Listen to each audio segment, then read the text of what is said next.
Final గా Devara movie premiere show complete చేసుకుని బయటకు వస్తున్నాను భయ్య. చాలా ఎక్స్పెక్టేషన్స్ తెలియదు, ఎందుకంటే 6 సంవత్సరాల తర్వాత ఎన్టీఆర్ అన్నని సోలోగా స్క్రీన్ మీద చూడటం అనేది ఎప్పటి నుంచో వెయిట్ చేస్తూ ఉన్నాం అనమాట. ఈ రోజు మనకి ఇండియాలో 1 o'clock షో కదా, మాకు ఇక్కడ 3:45 అనమాట కెనడా టైంలో.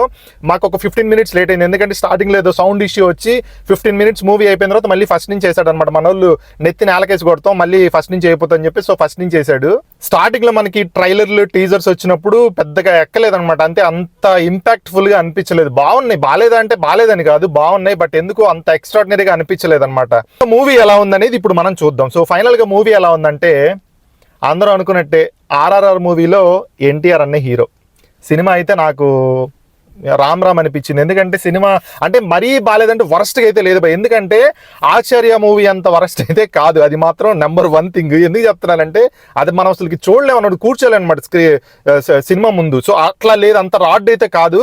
సినిమా ప్రాపర్గానే తీసాడు, కానీ చాలా హై వచ్చిన మూమెంట్స్ కానీ అలాంటివి ఎందుకో నాకు సెకండ్ హాఫ్ అయితే కంప్లీట్గా పోయింది అనిపించింది. కొన్ని థింగ్స్ ఉన్నాయి, బట్ ఎందుకో ఫైనల్గా మూవీ అయితే సెకండ్ హాఫ్ వర్కౌట్ అవ్వలేదు అనిపించింది. ఫస్ట్ హాఫ్ అసలుకి first 45 minutes of the movie ఉంటుంది భయ్య, అసలుకి ఎక్స్ట్రాడినరీగా అనిపించింది. సినిమా మరీ దారుణంగా రొట్టగా ఉందా అంటే అట్లా కూడా కాదు, సినిమా బాగానే ఉంది. మనం ఫస్ట్ పాజిటివ్స్ ఏందో మాట్లాడుకుందాం. అన్నిటికంటే ఫస్ట్ థింగ్ వచ్చేసి ఎన్టీఆర్కి ఒక ప్రాపర్ ఇంట్రో పడింది భయ్య. మనకి విజయ్ తలపతికి లేకపోతే రజనీకాంత్కి ఏదైతే ఇంట్రోస్ వస్తాయో బక్కోడు పిచ్చెక్కిచ్చేసాడు అసలుకి. ఎన్టీఆర్ అన్నకి అసలుకి స్క్రీన్ మీద ఎన్టీఆర్ అని పేరు పెట్టేటప్పుడు ఇంకా మనం ఫిక్స్ అయిపోవచ్చు ఆ మ్యూజిక్ని, అసలుకి ఒక రేంజ్లో పెట్టాడు. నెక్స్ట్ థింగ్ వచ్చేసి ఎన్టీఆర్ అన్న లుక్స్ భయ్య, అసలుకి ఎన్టీఆర్ స్క్రీన్ ప్రజెన్స్ ఉంది. నాకు లిటరల్గా గూస్ బంప్స్ వస్తున్నాయి, ఎందుకంటే నేను ఆల్మోస్ట్ 6 సంవత్సరాల తర్వాత చూస్తున్నానని అనుకుంటున్నాను నేను. ఎందుకంటే ఓకే RRRలో చూసాము, అది నేను కాదన్ను, కానీ ఫుల్ ఫ్లెడ్జ్డ్గా అసలుకి ఎంత బాగున్నాడంటే అసలు ఎన్టీఆర్, అసలు స్క్రీన్ ప్రజెన్స్ మాత్రం వేరే లెవెల్. అంతే ఎన్టీఆర్ ఇంట్రో సీన్ ఉంటుంది భయ, ఆల్రెడీ నేను మ్యూజిక్ గురించి చెప్పాను కదా, ఇంట్రో సీన్ ఉంటుంది, మెంటల్ ఎక్కించి పడేశారు సముద్రంలో. నేను అది రివీల్ చేయను, మీరు స్క్రీన్ మీద చూడాలి ఖచ్చితంగా, అది లార్జ్ స్క్రీన్ మీద చూడాలి భయ. మీరు ఇంట్లో OTTలో చూస్తానంటే అవ్వదు అది. నెక్స్ట్ థింగ్ థర్డ్ వచ్చేసి మనకి ఆయుధ పూజ సాంగ్ ఉంది భయ్య. నేను అసలు ఎక్స్పెక్ట్ చేయలేదు అసలు ఆయుధ పూజ సాంగ్. సినిమా ఇంకొక 2 hours ఉందనంగా అది చిన్న బిట్ వదిలేడనమాట. అది చూసాను, నేను వెళ్ళిన తర్వాత అసలు ఆయుధ పూజ సాంగ్లో అసలు ఎన్టీఆర్ ఎక్స్ప్రెషన్స్ కానీ, అసలు ఆ గ్రేస్ కానీ, ఆ స్టెప్స్ కానీ, ఇంతకుముందు నాకు ఎన్టీఆర్ మీద ఒక చిన్న ఇది ఉండేదన్నమాట, ఏంటి డాన్స్ వేసేటప్పుడు కొంచెం సీరియస్గా పెడతాడు, ఫేస్ సీరియస్గా ఉంటుందని నాకు ఒక చిన్న ఇది ఉందన్నమాట. కానీ ఈ ఆయుధ పూజ సాంగ్లో పిచ్చెక్కి వదిలిపెట్టాడు భయ్. ఎందుకంటే అసలుకి ప్రతి స్టెప్కి ఆ గ్రేస్ కానీ, మూమెంట్స్ కానీ, ఫేస్లో ఎక్స్ప్రెషన్స్ కానీ మెంటల్ ఎక్కించి పడేశాడు. First 45 minutes of the movie అసలుకి సినిమా మొత్తం ఆ ఫస్ట్ 45 minutesలో ఉంది. సో నెక్స్ట్ పాజిటివ్ థింగ్ వచ్చేసి అఫ్ కోర్స్ బ్యాక్గ్రౌండ్, మనకు తెలిసిందే బ్యాక్గ్రౌండ్ మాత్రం ఇచ్చి పడేశాడు. కానీ ఎందుకో ఫస్ట్ డే కదా, మన ఫ్యాన్స్ తెలిసిన విషయమే కదా, దారుణంగా గొడవలు చేస్తున్నారు, ప్రాపర్గా అది వినపడలేదు. బట్ నాకు తెలిసినంత వరకు బ్యాక్గ్రౌండ్ మరీ ఎక్కువ డామినేట్ అయినట్టుగా అనిపించింది నాకు కొన్ని సీన్స్లో. అంటే మరీ అంటే సీన్లో హైప్ లేకపోయినా కానీ వీళ్ళు ఏం చేశారంటే, ఇప్పుడు సరిపోదా శనివారం మూవీ ఉంది యాక్చువల్గా, ఆ సినిమాలో బ్యాక్గ్రౌండ్కి అసలు మెంటల్ మాస్ అనమాట. సో దీంట్లో ఏం చేశారంటే సీన్ మరీ డామినేట్ చేసేలాగా నాకు బ్యాక్గ్రౌండ్ కొన్ని ప్లేసెస్లో అనిపించింది అనమాట. బట్ ఓవరాల్ గా బ్యాక్గ్రౌండ్ అయితే చాలా బాగుంది, అండ్ సాంగ్స్ కూడా చాలా బాగున్నాయి. అండ్ అఫ్ కోర్స్ మన ఆల్రెడీ తెలిసిన విషయమే, ఈ దావుడి సాంగ్ అయితే లేదు, సినిమాలో నుంచి తీశారు, మరి ఎందుకనేది మనకైతే తెలియదు. మరి సెకండ్ హాఫ్ లో ఏమైనా పెడతారో లేదో తెలియదు. సెకండ్ పార్ట్ లో కొరటాల మార్క్ మనకి ఈజీగా అర్థమైపోతుంది అండి. క్లైమాక్స్ మనకి ఆ బ్లడ్ మూన్ షాట్ ఉంది కదా, సో ఆ క్లైమాక్స్ మొత్తం మనకి మనకి ఇంటర్వెల్ సీన్ అంతా మొత్తం అంతా ఆ సీక్వెన్సే జరుగుతుంది అనమాట.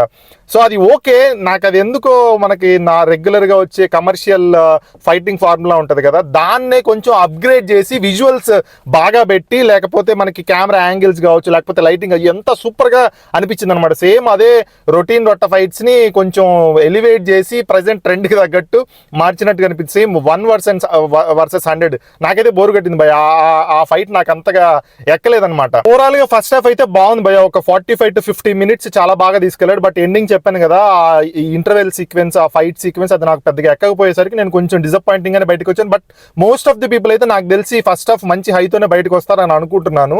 బట్ నాకు పెద్దగా ఎక్కలేదు ఆ ఫైట్, అందుకని నేను డిసప్పాయింటింగ్ బయటకు వచ్చా. కానీ సెకండ్ హాఫ్ మీద చాలా హోప్స్ ఉన్నాయి. సెకండ్ హాఫ్ లో లాస్ట్ 45 minutes సూపర్ గా ఉంటుందని చెప్పేసి చాలా మంది చెప్తూ ఉన్నారనమాట.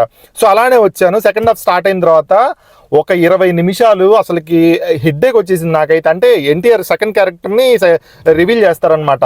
అంటే ఓకే, బాలేడంటే బాలేడని కాదు, నాకు ఎందుకో అది ఎక్కలే అసలు అది ఎక్కలేదు అనమాట. ఫస్ట్ హాఫ్లో కూడా మీకు అసలుకి ఫస్ట్ హాఫ్ నుంచి స్టార్టింగ్ సీన్ దగ్గర నుంచి ఎండింగ్ వరకు సినిమా మొత్తం ఉండేది సైఫ్ అలీ ఖాన్. సైఫ్ అలీ ఖాన్ క్యారెక్టరైజేషన్ నాకు ఎందుకో అది ఆయన సూట్ అవ్వలేదేమో అనిపించింది. అంటే నాకు అసలుకి మన నేటివిటీ ఫీలింగ్ రాలేదు భయ. మన వాళ్ళలో ఎవరో ఒకరిని మనకి బాగా కనెక్ట్ అయ్యే వాళ్ళని మంచి వాళ్ళని పెడితే నాకు బాగుండేది అనిపించింది అనమాట. ఎందుకంటే ఎన్టీఆర్ కంటే ఎక్కువ స్క్రీన్ ప్రజెన్స్ సైఫ్ అలీ ఖాన్ ఉంది మూవీలో. కొన్ని ప్లేసెస్లో మనకి క్లోజ్అప్ షాట్స్ ఉంటాయి కదా, ఆ షార్ట్స్లో అసలు ఈజీగా అర్థమైపోతుంది. డబ్బింగ్ ఆయన కంప్లీట్గా డిఫరెంట్. నాకు తెలిసి అతను హిందీ చెప్తున్నట్టున్నాడు, తెలుగులో ఈజీగా అర్థమైపోతుంది. నోరు తెచ్చి అసలు మాట్లాడట్లేదు, డైలాగులు చెప్పట్లేదు అన్నట్టుగా అసలు కనెక్ట్ అవ్వలేదు భయ సైఫ్ అలీ ఖాన్కి. ఆ క్యారెక్టర్కి అయితే కనెక్ట్ అవ్వలేకపోయాను. సినిమా ఫస్ట్ నుంచి లాస్ట్ దాకా ఉన్నాడు మళ్ళీ ఆయన. So next heroine Jahnavi character గురించి పెద్దగా చెప్పుకోవాల్సినది అయితే ఏమీ లేదు భయ. ఎందుకంటే సినిమాలో తన క్యారెక్టర్ చాలా చిన్నది, ఒక 15 to 20 minutes కనపడుతుంది అనుకుంటా. చూన్నంత వరకు తనైతే బాగానే చేసింది, కానీ తన క్యారెక్టర్ని కొంచెం వేరేలాగా చూపించుంటే బాగుంటుందేమో అనిపించింది. ఎందుకంటే అంత రియలిస్టిక్గా అనిపించలా.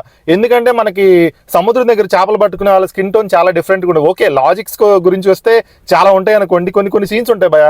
ఎన్టీఆర్ షార్క్ని భుజం మీద వేసుకొని లాక్కొచ్చేది ఒకటి, మళ్ళీ బోట్ని లాక్కొచ్చేది ఒకటి. దాంట్లో అయితే మరీ కామెడీగా ఆ తాడు లూజ్గా ఉంటుంది.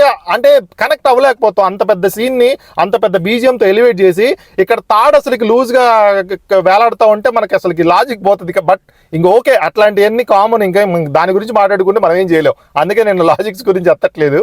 సెకండ్ హాఫ్ క్లైమాక్స్ లో మనకి షార్క్ సీన్ ఒకటి ఉంటుంది భయ. మనకి ఇంటర్వెల్ చూపించారు కదా, అది చాలా బాగా తీశారు. అది చాలా చిన్న సీక్వెన్స్, నాకు తెలుసు 1 minute సీక్వెన్స్ ఎంతో చాలా బాగా అనిపించింది నాకు. CGI అయినా కూడా చాలా బాగా తీశారు. కొరటాల శివ మూవీలో మనం అలాంటిది ఎక్స్పెక్ట్ చేయడం అనేది అది అసలు మామూలు విషయం కాదు. చాలా బాగా వర్కౌట్ అయింది అనిపించింది. అండ్ ఎండింగ్ వచ్చేసి క్లైమాక్స్ కూడా ఆల్రెడీ రత్నవేలు ఎవరు చెప్పారనుకుంటా, వైకట్టప్పకి వెళ్ళి బాహుబలి 1 Part 1 ఎలా అయితే ట్రెండ్ అయిందో ఇది కూడా అలా అవుతుంది అన్నారు కదా.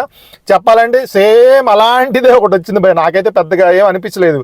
అది నాకు సేమ్ యాజ్ యూజువల్ ఉన్నట్టే అనిపించింది అనమాట. సేమ్ అదే బాహుబలి అనిపించింది అనమాట. ఓవరాల్గా అయితే నాకు మూవీ అయితే పెద్దగా ఎక్కలేదు భయ్య. ఫైనల్గా ఓవరాల్ ఫస్ట్ 45 minutes కోసం ఎన్టీఆర్ కోసం అది కూడా వెళ్ళొచ్చు సినిమాకి అయితే మాత్రం.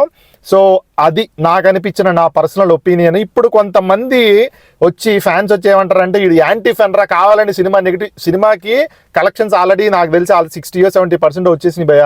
కలెక్షన్స్తో అసలు సంబంధమే లేదు ఎన్టీఆర్కి. సినిమా అయితే వచ్చేస్తాయి ఆల్మోస్ట్. హిట్ మూవీకి ఎంత అయితే డబ్బులు వస్తాయో హిట్ మూవీకి వచ్చేస్తాయి, కానీ సినిమా అయితే బ్లాక్ బస్టర్ కాదు. సినిమా అయితే అంతగా ఎక్కలేదు. ఇప్పుడు యాంటీ ఫ్యాన్స్ అని చెప్పేసి ఎవరైతే అనుకుంటారో వాళ్ళ కోసం నేను ఒకటి చెప్దాం అనుకుంటున్నా. గ్రాడ్యుయేషన్ వరకు రక్తాలు జిందిచ్చో ఎన్టీఆర్ అన్న మూవీస్ కోసం, మీలాంటి వాళ్ళ కోసం ఒకటి వదులుతా. రేయనక పగలనక, ఎండనక వాననక, రాయనక రప్పనక, ముల్లనక ముంపనక, పురుగనక పామనక, కోడి కూత కూయగానే నాగలెత్తి పొలం చేరి దుక్కిదున్ని దుగాలేసి నీరు పెట్టి దమ్ము చేసి విత్తు నాటి పైరు పంచి పస్తులుండి పుస్తలమ్మి మందు జల్లి కలుపు తీసి కాపు కాచి ముసలి ముత్తక అమ్మ నాన్న పిల్ల జల్ల ఇల్లంతా ఏకమై కోత కోసి కుప్పనూడ్చి బస్తకెత్తి బండి కట్టి పట్నం తెచ్చి మిల్లుకొచ్చి బేరమాడి పైకమెంతో లెక్క కట్టి కళ్ళకద్ది కట్ట కట్టి పక్క నెట్టి అలసటింత తీర్చాలని అరకప్పు టీ అడిగితే ఆరుగాన రైతు బిడ్డ ఎత్తునంత ఎమట చేసిన కేసిన సొమ్ముని వెనక్కి తిరిగేలోపు కాజేయడానికి నీకెన్ని గుండెలు బే, కుక్కకి నక్కకి క్రాసులో పుట్టిన కుక్కల నక్కల కొడక. వీడియో మొత్తం మళ్ళీ ఒకసారి రివైండ్ చూసుకోండి భయ్య. ఎక్కడ ఒక చిన్న బ్రేక్ కానీ లేకపోతే 2 వీడియోలకి యాడ్ చేసి చేయడం కానీ చేయలేదన్నమాట. ఆ రేంజ్లో మనం ఎన్టీఆర్ అనేది ఒక రేంజ్లో ఫాలో అవుతాం.